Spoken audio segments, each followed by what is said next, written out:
दोस्तों, अगर गरीबी की मार से जूझता इंसान उसी गरीबी को अपनी ताकत बनाकर दुनिया का सबसे बड़ा बॉक्सर मोहम्मद अली बन सकता है तो कुछ भी हो सकता है। अगर राजपाट त्याग कर राजा गौतम सिद्धार्थ बौद्ध धर्म की स्थापना कर सकते हैं तो कुछ भी हो सकता है। और अगर पोलियो से पीड़ित डॉक्टर सुरेश अडवाणी ऑन्कोलॉजी की दुनिया में महारत हासिल कर सकते हैं तो सच में दोस्तों, जीवन में हार ही इंसान की सबसे बड़ी सीख है, क्योंकि हार के बाद ही आप जीतने का मतलब समझते हैं। इसी के साथ welcome to the Anupam Kher show. कुछ भी हो सकता है।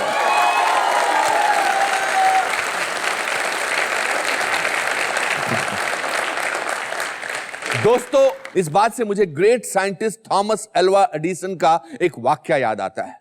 जब वो बार बार इलेक्ट्रिक बल्ब बनाने में नाकाम हो रहे थे तो उनसे किसी ने कहा, क्या आप अपनी नाकामयाबी से शर्मिंदा नहीं? तो उसके जवाब में उन्होंने कुछ इस अंदाज से कहा, I have not failed, I have found 10,000 ways that won't work. यह है परसिस्टेंस का नतीजा, जिसने नाकामयाबी की परिभाषा ही बदल दी। और फिर वही हुआ जो होना था। एडिसन साहब ने दुनिया का पहला इलेक्ट्रिक बल्ब बनाया और अंधेरे को हमेशा के लिए खत्म कर दिया। दोस्तों, आज जो मेरे मित्र यहां आए हैं वो दृढ़ता की जीती जागती मिसाल है। इनके हुनर और अभिनय के अंदाज की कोई तुलना ही नहीं है। फिल्म इंडस्ट्री को अपने रंग में ढलने को मजबूर करने वाले अभिनेता, one of the most versatile and powerful actors, please welcome Irfan.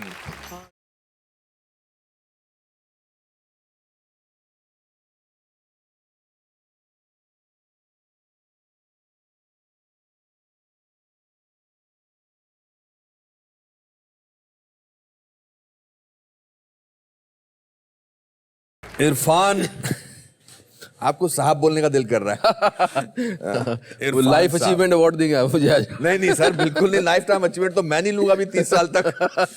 Your full name is quite a big name. या साहबजादे इरफान अली खान। साहबजादे इरफान अली खान। जी। कॉन्वेंट स्कूल में सब लोगों के लिए आइडेंटिफिकेशन साहबजादे इरफान अली खान, सब अजीब तरह से देखते थे वो उसको। तो धीरे धीरे मैंने एक एक चीज कम करना शुरू की। करते करते करते अब खाली इरफान रह गया। इसमें से इर कब जाएगा मुझे पता नहीं। नहीं अभी कुछ नहीं। अभी इरफान बहुत अच्छा नाम है और इरफान के साथ मैंने जैसा कि कहा कि साहब लगाने का दिल करता है। मैंने सुना आपकी बैकग्राउंड, मतलब एक जो आपके बैकग्राउंड पिताजी दादाजी वगैरह, they were not very rich but feudal belong करते थे। उनके मतलब जमींदार, हाँ, नवाब खानदान। आपके पापा क्या करते? पिताजी क्या बुलाते थे? वालिद साहब? हाँ। हमारे अब्बू हम बोलते थे उनको। अब्बू को वो करते क्या थे? उनकी सब भाइयों की ज़मीनें थी, अपनी जागीरें थी वहाँ से। लेकिन मेरे फादर ने उसमें बहुत इंटरेस्ट नहीं लिया था। अच्छा। तो उन्होंने अपने जागीरें जो है अपने भाइयों को सबको इधर उधर दे दी थी। अच्छा। उनका कुछ अजीब सा टेम्परामेंट था उनका, तो उन्होंने कभी ओन नहीं किया उसको। एंड देन उनका अपना टायर का बिजनेस था जयपुर में, लेकिन ज़्यादातर पूरी ज़िंदगी वो बिजी रहे शिकार खेलने में। अच्छा। हाँ, तो वो भी मतलब थोड़े से किक ढूंढते थे लाइफ में। अच्छा। तो वो हम जब बड़े हुए तब तक वो थोड़े से थक चुके थे उस सब रूटीन से, शिकार से, इससे उससे। लेकिन हमारी माँ बताती हैं कि जब हम बच्चे थे तो बहुत शिकार उन्होंने बहुत खेला है। आपकी कुछ याद है कि आपको भी कभी शिकार पे लेके गए थे? मुझे हमेशा लेके जाते थे और हम हमेशा जाते थे। हमारे लिए बहुत एडवेंचरस होता था। लेकिन जब मेरी सिस्टर मेरे साथ जाती थी या मेरा सबसे छोटा भाई साथ जाता था तो हमारे लिए थोड़ा ट्रॉमेटिक होता था वो। क्योंकि एक तो मिस्ट्री जंगल की वो बहुत मज़ेदार होती थी। अच्छा। वो देखने में बहुत मज़ा आता था। लेकिन जब किसी जानवर को मारा तो उसकी पीछे कहानियां हमारी बनती थी। क्या है कि उसकी माँ वेट कर रही होगी, अरे उसका वो हो गया होगा। तो वो एक इमोशनल, एक अजीब सा है ना, अच्छा नहीं लगता था मुझे। हाँ। मेरे से उन्होंने बंदूक चलवाने की कोशिश की, बंदूक में चलाता था लेकिन जानवर मैंने नहीं मारा। अच्छा। मुझे दिक्कत होती थी थोड़ी। और मेरे फादर मुझे अक्सर कहा भी करते थे, क्योंकि मैं नॉनवेज खाता भी नहीं था। नहीं खाता था, मुझे थोड़ा सा अजीब लगता था। अच्छा। पता नहीं, मेरा टेस्ट डेवलप नहीं हुआ था शायद। तो वो अक्सर बोलते थे कि ये ब्राह्मण पैदा हुआ है पठानों के घर में। अच्छा। और मतलब एक दबंग किस्म की फैमिली थी। एक फादर आगे जा रहे हैं गन्स लेकर, पीछे दो बेटे चल रहे हैं। मैंने रियलाइज किया कि इट्स एन एडिक्शन। वो जो जोश होता है शिकार के वक्त का, वो बहुत ही इट्स अ वायलेंट थिंग, कि जानवर दौड़ रहा है, आपकी गाड़ी दौड़ रही है, खड्डा दिख रहा है, ना दीवार दिख रही है, और आप बस उसके पीछे हैं। और आपकी माँ, आपकी वालिदा इनके टोटल कंट्रास्ट में थी। बिल्कुल बिल्कुल, उनको सॉफ्ट फिलोसॉफिकल, उनको लगता था ये सब वायलेंट चीज़ें हैं, एंड उनका इसलिए आई थिंक एक किस्म का कॉन्फ्लिक्ट डेवलप हो गया था मेरे फादर से, और वो मरते दम तक रहा। क्या? शी नेवर लाइक्ड शिकारबाजी, एंड तो उनका कहीं ना कहीं उनकी केमिस्ट्री नहीं गड़बड़ाई है उस वजह से। मतलब बेसिकली आपके फादर साहब का प्रोफेशन और पैशन सेम था। प्रोफेशन तो उनका टायर था, हाँ, जो कि उस पर ध्यान नहीं देते थे। उन्होंने अपने सर्वेंट्स रख रखे थे, वो अपना संभालते रहते थे। पैशन शिकार था। और आपको पढ़ने वढ़ने को बोलते थे कभी? वो बोलते थे कि हुनर सीखो कोई। हाँ, हुनर सीखो। पढ़ लिख के क्या करोगे, नौकरी करोगे किसी की? हाँ, तो वो नौकरी को थोड़ा सा ऐसा देखते थे, लुक डाउन अपॉन करते थे कि नौकरी वोकरी क्या करनी है, हुनर सीख लोगे जिंदगी भर, और कोई आप चाहते थे कि आप प्रोफेसर भी बने हो या लेक्चरर बनो? मेरे फादर का कोई उसमें हाथ नहीं था। उनका था कि बस कुछ भी काम सीखो, अपना कोई किसी तरह का प्रेशर। मेरी माँ का प्रेशर था कि अंग्रेजी स्कूल में जाएं, कुछ मतलब कन्वेंशनल तरीके के जो इज्जतदार पेशे हैं वो अपनाएं। और फिर आपने अपनी वालिदा साहिबा से कहा कि मैं दिल्ली जा रहा हूँ प्रोफेसर बनने की कुछ ट्रेनिंग करने के लिए। हाँ? मैंने उनको कहा ये था कि मैं ड्रामा पढ़ने जा रहा हूँ। तो मैंने जब उनका रिएक्शन देखा तो मुझे लगा कि वो समझी नहीं है। उनको लगा कि मैं नाटकबाजी करूँगा, जो करना था मुझे। तो मैंने कहीं से सुन लिया कि इसको करने के बाद जो है आपको लेक्चरशिप की नौकरी मिल सकती है। ये वर्जन मैंने उनको दिया था कि मैं ये करने के बाद मैं लेक्चरर बन सकता हूँ यहाँ पे ना, तो लेक्चर बनूंगा यहाँ के। तो वो संतुष्ट थी। और पिताजी ने पूछा था कि आप कहाँ जा रहे हो, क्या करने जा रहे हो? पिताजी जब मैंने नाटक करना शुरू किया, पिताजी की उसी वक्त जो है उसी दौर में उनका वो चले गए, वो ट्रांसफर हो गए यहाँ से दूसरे प्लैनेट, कहीं पता नहीं कहाँ गए, पता नहीं चला मुझे अभी तक। मतलब वो इंतकाल हो गया उनका। अच्छा, इंतकाल हो गया। इंतकाल मतलब ट्रांसफर होता है। तो उनका ट्रांसफर हो गया वो, और ऐसे क्रूशल टाइम पे हुआ जबकि मैंने NSD का जाने का बिल्कुल डिसाइड कर लिया था, और मैं घर का बड़ा था, और सडनली उनका जब हुआ तो आपकी उम्र क्या थी उस समय जब आप? मेरी हुई होगी 19 साल या। और मैं डिसाइड किया और उनका हुआ, देन सबकी नज़रें मेरे पर कि अब ये संभाले घर। और मैं कह रहा हूँ कि ये कैसे होगा। मतलब मैंने पहली बार जिंदगी में मैंने जो एक मुहावरा है कि पैर तले से ज़मीन खिसक जाना, वो मैंने एक्सपीरियंस किया था। मुझे याद है जिस वक्त मेरे अंकल ने कहा कि वो बाथरूम के अंदर है, शायद कुछ हो गया उनको। तो मैं जिस स्पीड से भागा था मोहल्ले में डॉक्टर को लेने के लिए, मुझे लगता है कि शायद मैं किसी को भी पीछे छोड़ सकता था उस वक्त। कुछ भी उंगालता फानता मैं डॉक्टर के गया, डॉक्टर वहाँ नहीं मिला, फिर उसके घर गया। जब तक वापस डॉक्टर के साथ आया मैं वापस, तब तक उनको बाहर निकाल लिया गया था एंड ही वाज डेड। मुझे जो है उनका सर पे हाथ फेरना याद है मुझे हमेशा से, वो मैं कभी नहीं भूलूंगा ज़िंदगी भर। जिस तरह से वो हाथ रखते थे सर के ऊपर, वो बहुत उसमें पता नहीं क्या था एंड मेरा कभी उनसे बहुत ज़्यादा इंटरेक्शन नहीं हुआ। मैं थोड़ा सा अलूफ था, मेरे छोटे भाई का ज़्यादा होता था। मेरे से लास्ट के दिनों में जब उनका कॉन्फ्लिक्ट थोड़ा सा मेरी मदर से ज़्यादा हो गया था, तो बहुत परेशान रहते थे वो। उस दौरान मैंने अपने हिसाब से उनको कुछ सजेस्ट करने की कोशिश की, एक आध चीज़ें। तो he was little more interactive with me, उनको मेरी बातें अच्छी लगती थी। अक्सर लोग पेरेंट्स ये बोलते हैं कि हमने तुम्हारे लिए ये किया, हमने तुम्हें ये फोर्स किया ताकि तुम ये बनो। लेकिन मुझे हमेशा अपने फादर का अच्छी यादें इसलिए हैं क्योंकि उन्होंने किसी चीज़ का फोर्स नहीं किया। उन्होंने हमें थोड़ा सा खुला छोड़ा था कि you choose. So that it was very comforting. क्या ये एक कारण था कि आप बहुत, अभी भी मुझे लगता है कि कुछ इंट्रोवर्ट हो आप? इंट्रोवर्ट होने का आई थिंक कुछ चीज़ें होती हैं जो कि आप बचपन से आपके साथ होती हैं। क्योंकि आपने कोई किसी कंपटीशन में आपको गाना गाना था, मैं स्कूल में गाना था और आप सारे उसके वर्ड्स भूल गए? नहीं, मुझे सब याद था, लेकिन मेरी जो आवाज़ निकली वो किसी ने सुनी ही नहीं। माइक मेरे यहाँ लगा हुआ तो भी नहीं पहुंची आवाज़ निकली नहीं बेसिकली। मुझे लगा मैं गा रहा हूँ, लेकिन वो आवाज़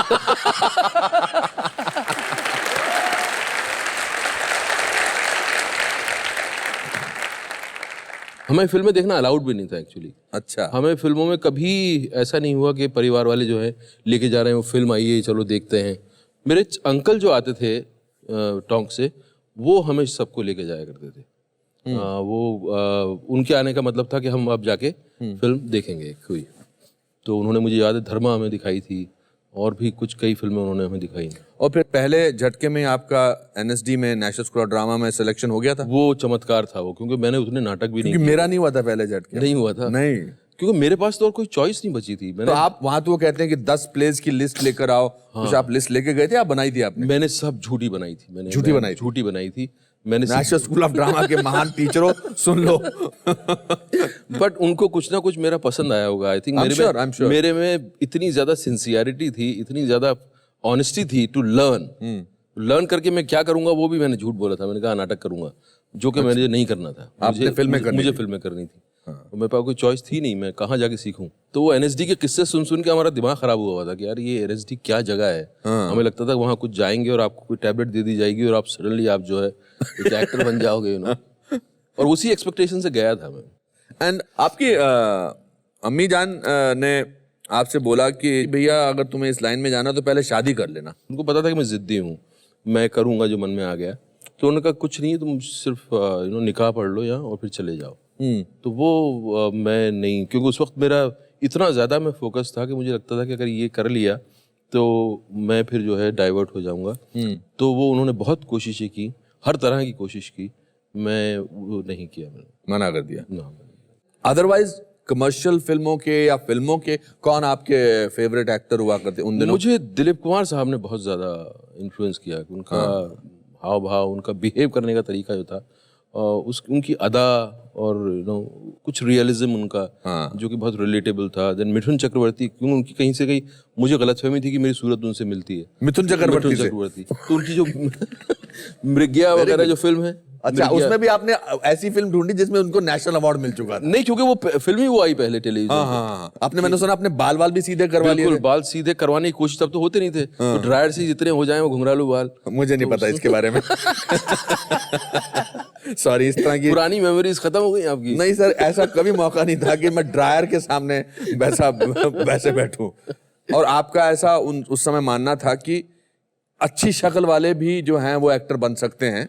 शक्ल को लेकर मैं बहुत कंफ्यूज था। अच्छा। क्योंकि मुझे लगता था कि यार मेरी जैसी शक्ल का कोई आदमी आया है क्या इंडस्ट्री में, और मुझे कोई दिखता नहीं था। बाई चांस मिथुन साहब दिख गए। हालांकि मुझसे ज्यादा वो हैंडसम थे उनका, लेकिन मुझे लगता था कि ये बन सकते हैं, मैं भी कुछ कोशिश कर सकता हूँ। लेकिन उस तरफ मेरा कन्फ्यूजन जरूर था, लेकिन उस तरफ मैं बहुत ज्यादा वैल्यू नहीं देता था उस बात को, क्योंकि जो मेरे अंदर ड्राइव था वो मुझे इतना पुल कर रहा था कि जो होगा देखा जाएगा।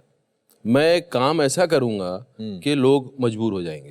वो दिशा मुझे नसीर साहब ने दिखाई। एग्जैक्टली। हाँ, जब मैंने उनको देखा तो मैंने कहा यार ये क्या कर रहे हैं, ये तो रास्ता ऐसा है कि इसको तो आप एक्सप्लोर करते जाओ। और इस दौरान आपने ये भी सोचा था कि अगर कुछ नहीं फिल्मों में तो जहां जिस फिल्म में अमरीश पुरी साहब होंगे उसमें मुझे एक सेकंड विलन का रोल मिल ही जाएगा? हाँ है, उनके साथ खड़ा भी रहता मैं तो मैं अपने आप को धन्य समझता। जब मैं सीरियल कर रहा था, मैं इतना उकता चुका था सीरियल से, और मुझे सिनेमा करना था। मैं टेलीविजन के लिए आया नहीं था, टेलीविजन था नहीं तब, मैं सिनेमा करने आया था। तो मैं कहता कुछ भी रोल मिल जाए 1 मिनट का 2 मिनट का, मैं वेट करता था। बट मैं क्योंकि स्ट्रगल नहीं करता था लोगों के पास जाके, तो मैं वेट करता था। और हम जोक करते थे कई बार, शुद्धपा को बोलता था मैं कि पता है आज घई साहब का फोन आया था आज। अच्छा, ऐसे ही मतलब मजाक में। That was like a dream यार, कि किसी दिन किसी डायरेक्टर का फोन आ जाए। वो कौन सा सीरियल था जिसमें किसी बड़े एस्टैब्लिश्ड एक्टर ने आप कुछ पुलिस इंस्पेक्टर बने थे और आपका कुछ हाथ कांप रहा था यार, बोला था अरे किसको लिया, इसको तो एक्टिंग आती नहीं?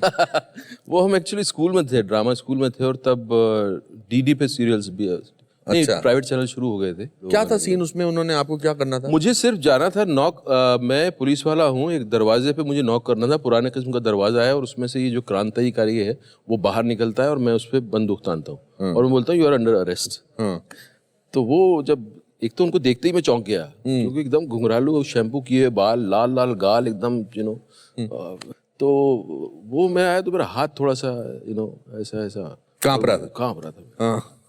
तो मुझे भी शर्म आई थोड़ी सी, और उन्होंने जिस तरह से रिएक्ट किया तो और मैं तो मतलब आपके सामने रिएक्ट किया? हाँ, उन्होंने कहा यार क्या है, क्या हटाओ, हटाओ इसको। और हटा दिए गए। नहीं नहीं, फिर क्यों डायरेक्टर ने अब कास्ट कर लिया था, कहाँ दूसरे को कास्ट करेंगे, क्या करेंगे, यू नो। तो But did you hate that person at that time? No, उस वक्त अपने आप को I felt bad about myself कि यार why I am not a good actor. अच्छा।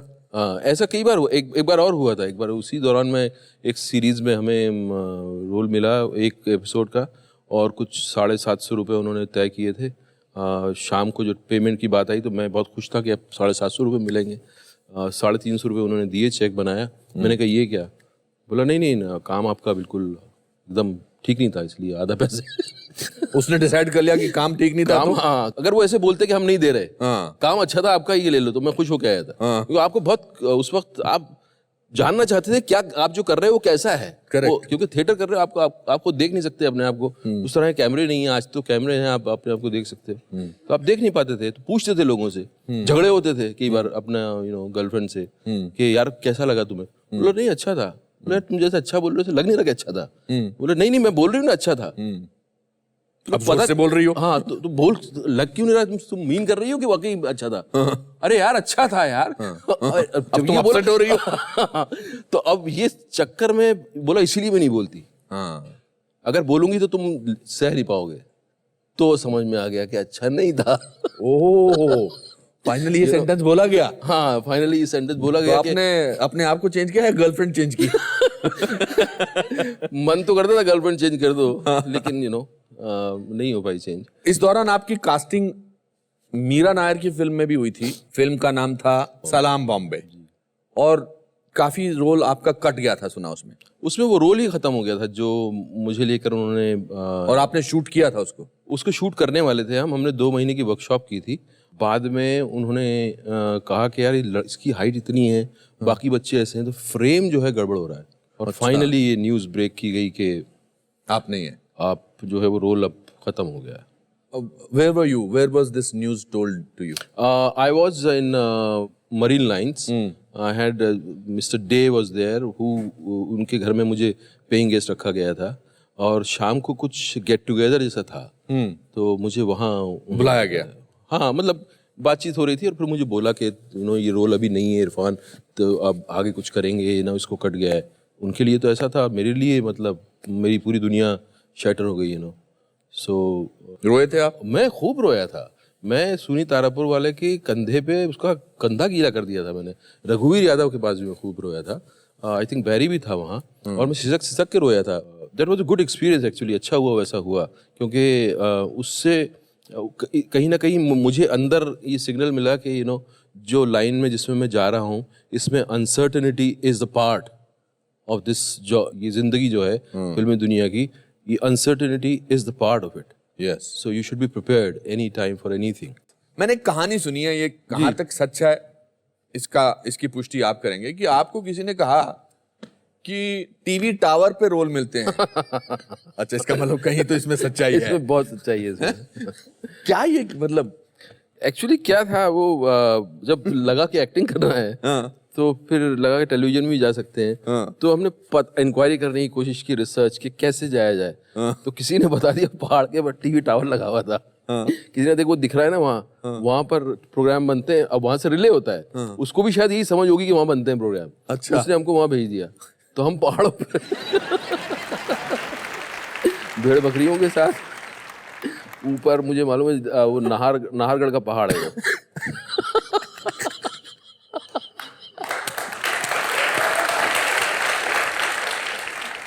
पहुंचे तो वहां कुछ भी नहीं है, तो टावर है, उसके आसपास से लोहे का तार लगा हुआ है, बस खत्म। ना कोई कमरा है। आप गए? हाँ बिल्कुल गए, विद माय कजन, और बातें करते हुए, और क्या बात करेंगे क्या करेंगे, साथ में एक कैमरा भी था। फोटो खींचते हुए। कुछ भी नहीं था वहाँ। तो वो कुछ नहीं था, तो वहाँ फिर बिजी हो गया। मेरा कजन बोलने लगा यहाँ खजाना है। अच्छा।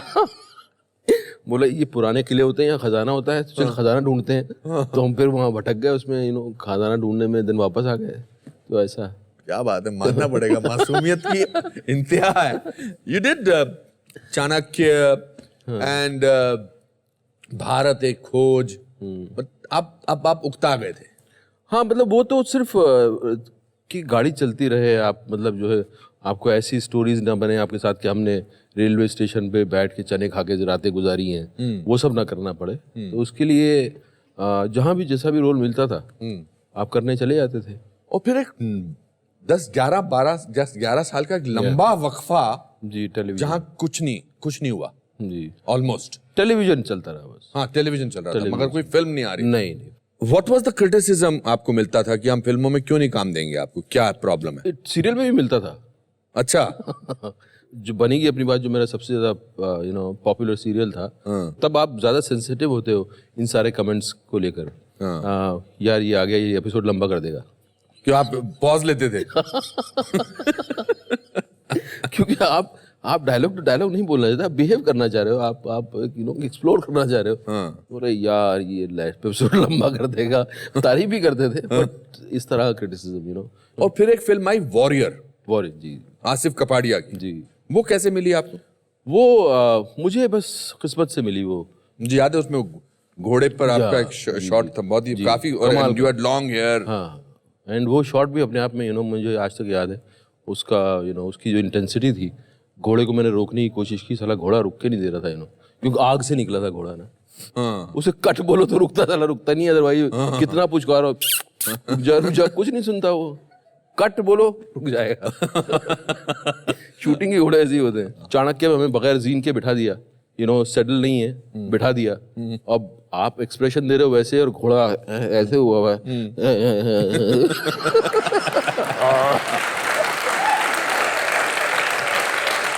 तो आपको अंदाजा नहीं है कि अब एक फिल्म थी परंपरा, यश जी ने बनाई थी। मेरे आमिर खान के साथ मेरा वो भतीजा था, मैं उसका कुछ मामा था, ऐसा कुछ था, ऐसा कैरेक्टर, और घोड़े की दौड़ थी। और यश जी ने मुझे पूछा तो घोड़ा चला दिया। मैंने कहा अभी कौन, मैं 50 शिफ्टें करता था, 2 घंटे के लिए यहाँ जाता था। मैंने कहा हाँ करा लूंगा सर, मैं कर लूंगा। तो जहां तक तो घोड़े पर बैठने तक का सवाल था, वहां तो ऐसा लगा कि ये जॉकी है। और आमिर खान भी थोड़ा डर रहा था कि मतलब ऐसा थोड़ा, मैं ऐसे बैठा और ऐसा लगा यश जी मुझे कहते उन्होंने ऐसे किया ना, तो मुझे लगा मैंने गलती से इनको ऐसे करते, मेरे को तो आता है। तो टीनू वर्मा उसके, और टीनू वर्मा की जो चिल्लाहट होती थी वो गोली से ज्यादा ताकतवर होती थी। कमाल किया। और उन्होंने घोड़े के कान में बोला एक्शन।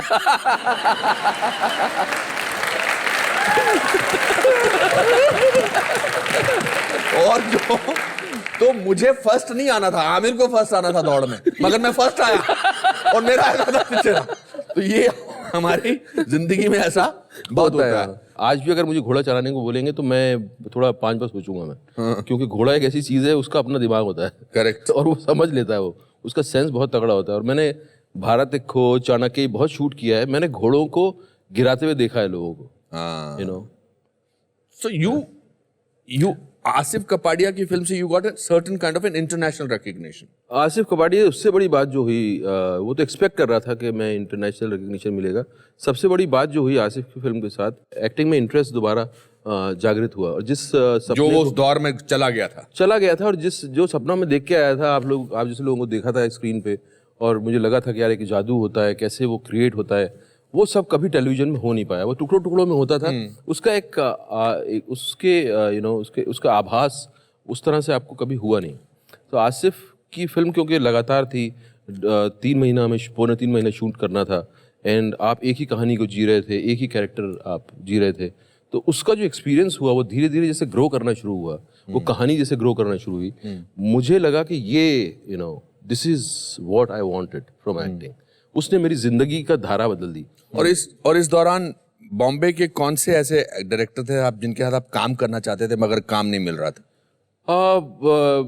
शशिलाल नायर एक डायरेक्टर थे जो थोड़ी नए किस्म की फिल्म, जो नाना के साथ बनाते थे, अंगार वगैरह। फिर रामू आ गए थे। मगर you never decided to meet somebody like Yash Chopra, Subhash Ghai? वो आपको अंदाजा था कि इन फिल्मों में आपकी जगह नहीं है। मिलने जाने में मुझे थोड़ी सी दिक्कत होती थी, क्योंकि उससे ना क्योंकि मैं बोलने में बहुत अच्छा नहीं था। मैं अपना कोई इम्प्रेशन बनाऊं या किसी को इम्प्रेस करूं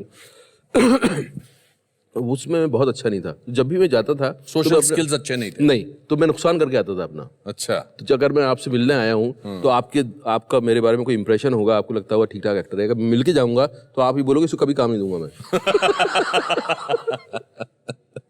क्योंकि मुझे, और आपने इसको सुधारने की भी कोशिश नहीं की? सुधारे कैसे आदमी, जैसा बना हुआ है वैसा बना हुआ है। जो काम ढूंढ रहे हैं, क्योंकि आपको बहुत ज्यादा ध्यान उस पर है कि आप अपना काम को सुधारो। और फिर आपने विशाल भारद्वाज की मकबूल की। मकबूल, हाँ। उसके बाद एक सिलसिला फिल्मों का बढ़ता चला गया। उसमें थोड़ा वक्त लगा क्योंकि उस वक्त वो दौर शुरू नहीं हुआ था, उतने बहुत सारे डायरेक्टर उस तरह के थे नहीं। आज जैसे माहौल बन गया है, हर बहुत सारे डायरेक्टर हैं जो अलग तरह से कमर्शियल सिनेमा को डिफाइन करने की कोशिश कर रहे हैं। उस वक्त कम थे ऐसे। तो बट वो मेरे लिए माइलस्टोन है। उसने मुझे पहली बार एक लव स्टोरी करने का मौका दिया। हालांकि वो उस तरह की रोमांटिक उस तरह की नहीं थी, बट उसने मुझे एक लव स्टोरी जीने का मौका दिया, जो कमाल का एक्सपीरियंस था। मगर you did another film called सहर। हासिल उसके पहले की थी मैंने। हासिल मकबूल से पहले की थी। बहुत अच्छी फिल्म थी। वही देख के उन्होंने, विशाल साहब ने मुझे कास्ट किया। हाँ। विशाल साहब से मैं शायद किसी स्कूल में मिला था, हम दोनों के बच्चे एक ही स्कूल में थे शायद। तो मैंने बोला था कि आप, मेरी फिल्म है, आप प्लीज़ देखिए ना, तो स्क्रीनिंग है। तो उन्होंने देखा एंड देन उनका कुछ फ़ोन नहीं आया। मैं वेट करता रहा। फिर नेक्स्ट डे मैंने फ़ोन किया तो उन्होंने कहा कि यार मैं तो करने ही वाला था फ़ोन। अच्छा। हाँ, मैं तुम्हें करने ही वाला था इरफान। और उन्होंने बोला मैं मैकबेथ बना रहा हूँ। पहला सवाल मैंने उनसे पूछा कि आप मैकबेथ बना रहे हैं, आप उसके गिल्ट को कैसे आपने अडेप्ट किया? फिर उन्होंने बताया बच्चे वाला एंगल, जिस तरह से वो गिल्ट को उन्होंने अडेप्ट किया था, आउटस्टैंडिंग। बहुत अच्छा। उसको पता नहीं है कि बच्चा किसका है। और फिर नेमसेक हुई। और मुझे कभी लगा नहीं था कि नेमसेक जो है वो इसकी फिल्म होगी, फादर की एंड मदर की। मुझे हमेशा लगा गोगोल की कहानी है, उसी की फिल्म होगी। बट उसकी लाइनें इतनी खूबसूरत थी कि मैंने कहा यार इस लाइनों को बोलने का मौका फिर मुझे मिलेगा नहीं। और उसके बाद एक सिलसिला, इंटरेस्टिंग उसके बाद फिर सिलसिला शुरू हुआ। अब इस समय आप जिंदगी के एक खुशहाल मोड़ पर हैं हर तरफ से, या कोई? मुझे जिंदगी तो अपने चैलेंजेस रखती है हमेशा। मुझे काम को लेकर बहुत मजा आ रहा है। और यही दिन देखने के लिए मैं शायद एक्टर बना था जहाँ के मुझे अपने किस्म की कहानियाँ चुनने को मिले और जहाँ मुझे अपने किस्म का काम करने को मिले। कई बार आप एज एन एक्टर बहुत इनसिक्योर होते हैं, ज्योतिषियों के पास भी जाते हैं। तो मेरा सबसे बड़ा सवाल यही होता था, सब लोग मतलब अरे आप तो एस्टेब्लिश है, अरे आप तो, मेरा सवाल उनसे यही होता था कि वो टाइम कब आएगा जब मुझे अपने तरह का काम करने का मौका मिलेगा जो मैं करना चाहता हूँ। अभी तो मैं दूसरे आदमी की कहानी सुना रहा हूँ, अभी तो मैं मतलब उसका कन्विक्शन है, उसमें मैं किसी तरह से फिट इन होने की कोशिश कर रहा हूँ, बट मेरे अपना जो एक्सप्रेशन है, मेरी अपनी जो रिफ्लेक्शन है जिंदगी का, वो कब ऐसे रोल आएंगे जिसमें मैं अपने आप को एक्सप्रेस कर पाऊंगा। तो that was my weight, that was a kind of seeking for me. One of my most favorite films of recent times is Pan Singh Tomar. I think script-wise, direction-wise, but the performance, it काफी दिनों तक haunt करती है वो performance. आपका source मैंने सुना है, was the source of that actor or that character from your father? Yeah, it was. It was. There are some roles which needs a kind of model in front of you. So I couldn't find anybody, but there were kind of images, my father's images, and that really helped me because the way he used to carry himself, I think वहाँ से काफी कुछ, even उनका the way he used to walk, his attire, his वो बहुत remind कराया मुझे अपने फादर। मेरी बड़े अजीब इत्तेफाक हुए हैं कि जैसे मेरी नानी से बहुत ज़बरदस्त लगाव था मेरी माँ से हमेशा जब मेरा कुछ अनबन रहता था, अनबन लाइक हम हमेशा कुछ खिटपिट चलता था। I used to always seek her attention कि किसी दिन मुझे एक्नॉलेजमेंट मिलेगा उनसे। वो कभी नहीं होता, मेरी नानी से मिलता था। वो आती थी कभी कभी तो बोलती थी कि यार तू इस बच्चे का पता नहीं क्या करेगी, मैं इसको ले जा रही हूँ। एंड देन मैं उनके पास चला रहता था वहाँ बिल्कुल पीसफुल अपना मुझे अपना कमरबंद भी बांधना नहीं आता था, नाड़ा भी बांधना नहीं आता था तब। बट मुझे याद है वो दिन। मैंने एक दिन जब मैं नेमसेक शूट कर रहा था तो सडनली मेरे नज़र दीवार पे गई और दीवार पे मेरे फोटोग्राफ्स लगे हुए थे मेरी फैमिली के, उसमें मेरी नानी थी। अच्छा। हाँ, एंड मैंने कहा यार ये कहाँ गई, देखो न्यूयॉर्क, एंड तब तक उनकी डेथ हो चुकी थी. सडनली कुछ एकदम आई स्टार्टेड क्राइंग. मैंने कहा यार देखो कहाँ पीछे आ गई यहाँ तक, न्यूयॉर्क तक. तो एक हिसाब से आप ये कह सकते हैं कि पान सिंह तोमर जो आपकी जिंदगी का एक बहुत ही खूबसूरत कैरेक्टर आपने पोर्ट्रे किया, is that somehow your way of giving a tribute to your My father? father, yeah. I could relive my father through that film. And मेरा father के साथ बहुत जैसे उनकी डेथ के बाद कई सालों तक, 10-12 साल तक, मतलब उनका जब भी ख्याल आता था तो कुछ अंदर हिल जाता था एकदम, क्योंकि लगता अरे नहीं है, अरे नहीं है. मतलब यकीन आने में कई साल लग गए. मुझे याद है NSD हम चले गए थे. NSD के बाद कहीं कोई सीरीज में शूट कर रहा था, जंगल में था वो, और सडनली मुझे एक हिरन दौड़ता हुआ दिखा, तो मुझे लगा मेरे फादर मेरे पास बैठे हुए एकदम. सो वो इतना गहरा जुड़ाव था मेरा उनसे कि वो थोड़ा टाइम लगा उसको धीरे धीरे एक्सेप्ट करने में. आपकी मदर ने आपकी कोई फिल्म देखी है? मदर ने देखी कई फिल्में. मेरे पान सिंह उनको बहुत अच्छी लगी थी. नेमसेक उन्होंने देखी थी, यहाँ बॉम्बे में देखी थी. बट नेमसेक देख के उनको थोड़ा अजीब लगा. प्रीमियर था, काफ़ी लोग आए थे इंडस्ट्री के. तो मैंने पूछा कैसी लगी आपको? हाँ, कि बताओ सही कैसी लगी. तेरा डायरेक्टर कहाँ है, डायरेक्टर कहाँ है? मैंने कहा मीरा नायर है वहाँ खड़ी हुई है वो उधर. बुला उसको, बुला इधर बुला. मैंने कहा क्यों बुलाऊँ, क्या क्यों बुलाऊँ, क्या किया उसने? निशाद के उसको मेरा बच्चा ही मारने को मिला था फिल्म के अंदर. वो माँ के जज्बात से बाहर नहीं निकल सकी. बोले मैं उससे पूछूंगी, बुला उसको, बुला इधर. मैंने कहा रहने दो आप. तो मैंने मीरा को जाके बोला, मैंने कहा ऐसा बोल रही है वो. तो मीरा हंसी बहुत. आपके वीकर मोमेंट्स में आपकी स्ट्रेंथ कौन है? मेरे बच्चे. आपके बच्चे? उनका सोच के अच्छा लगता है. बट रियलिटी जिंदगी की ये है कि you can not depend on anybody emotionally. It's only you can help yourself, nobody else can. Success कितनी इंपॉर्टेंट है आपके लिए? एक्नॉलेजमेंट या सक्सेस इंपॉर्टेंट है. मैंने बहुत गुमनाम जिंदगी गुजारी है और मुझे एक्नॉलेजमेंट बहुत अजीज है. अब आप टोंक पे जाते हैं तो अब टोंक जो है वो आपके नाम से जाना जाता है कि यहाँ इरफान खान यहाँ के हैं. जी. You feel good about it? Obviously. I feel good about it, but I can't have a normal life there. But I feel nice about it. कभी-कभी आप के बारे में do you think you can be confused as an arrogant person? Yeah. My silence. This also, I realized because मैं कम बोलता था तो अलग-अलग लोगों के अलग-अलग perceptions होते थे. कुछ लोगों को लगता था कि ये arrogant है. कुछ लोगों को लगता है कि हमारा मजाक बना रहा है. मजाक उड़ा रहा है. मजाक बना रहा है. जबकि मैं खुद मजाक का पात्र था actually. And I think there is nothing in our hand. और कुछ बातें हमें जैसे बचपन में बोली गई हैं वो हमारे खून में रच बस गई हैं. मेरी माँ अक्सर बोलती थी कि अरे कैसे चल रहा है, कैसे चल रहा है, जमीन बद्दुआ देगी तुझे. मैंने जमीन बद्दुआ देगी, मैंने पत्थर है ये, मट्टी है. बोले जिंदा है वो. वाह. एंड देन अब मुझे लगता है कि यार ये क्या बात थी.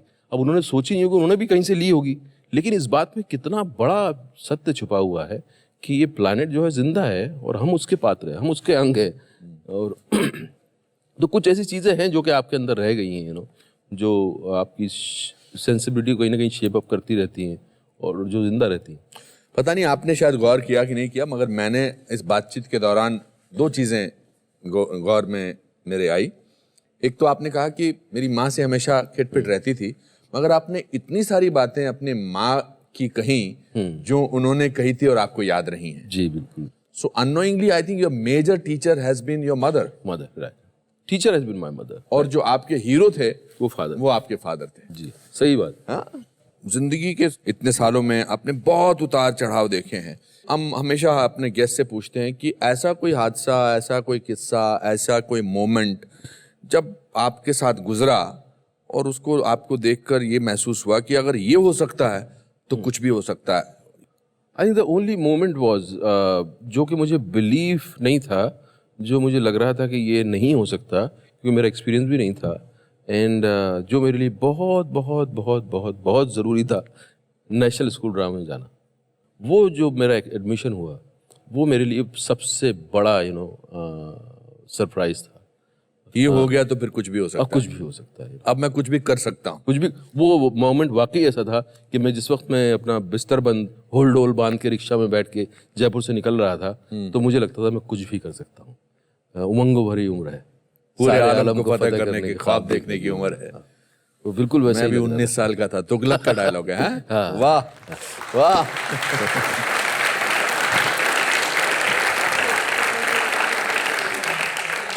चलिए अब वक्त आ गया है, यहाँ बैठी हमारी जो ये ऑडियंस है इनको भी एक कुछ भी हो सकता है मोमेंट देने का। Okay great. हमारे इरफान यहाँ पर ये बोल हैं, इसमें कुछ पर्चियां हैं और इसमें से आपको एक पर्ची निकालनी है और जिसका नाम निकलेगा उसको हम यहाँ बुलाएंगे। वाह वाह वाह वाह। ओके, पढ़ दीजिए किसका नाम। चिराग। चिराग आइए। वाह।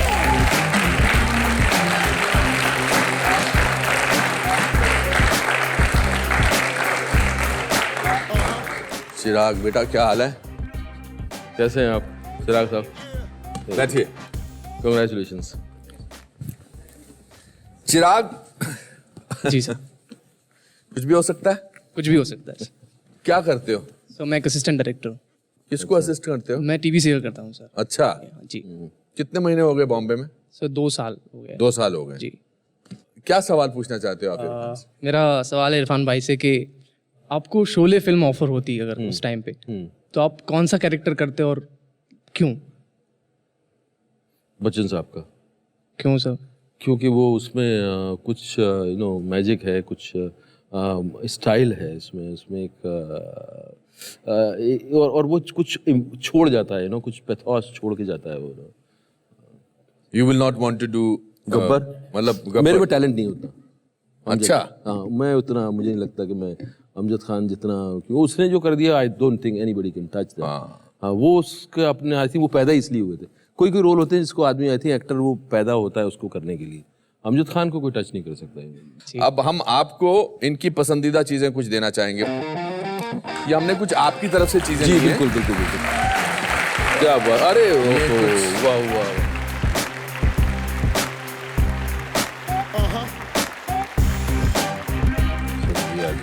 चलिए, और आपका सेल्फी मोमेंट।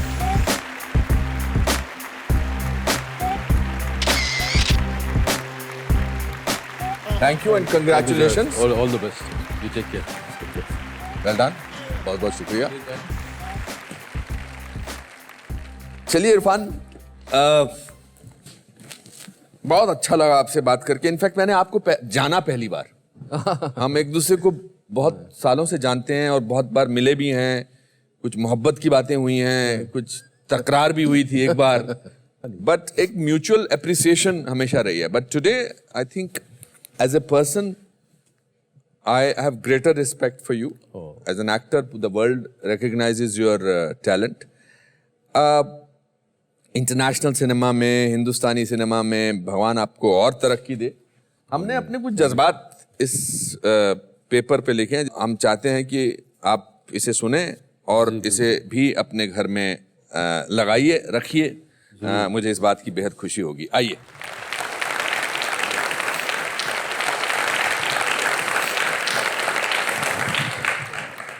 हिंदुस्तानी सिनेमा जगत की अनूठी अस्मिता इरफान, आपको हमारा आदाब। आप एक अतुलनीय शख्सियत हैं। आपकी नायाब कला और शिल्प का अनुभव एक अद्भुत एहसास है। अभिनय की कला को एक विचित्र शैली प्रदान कर आपने एक नई सोच को जन्म दिया है।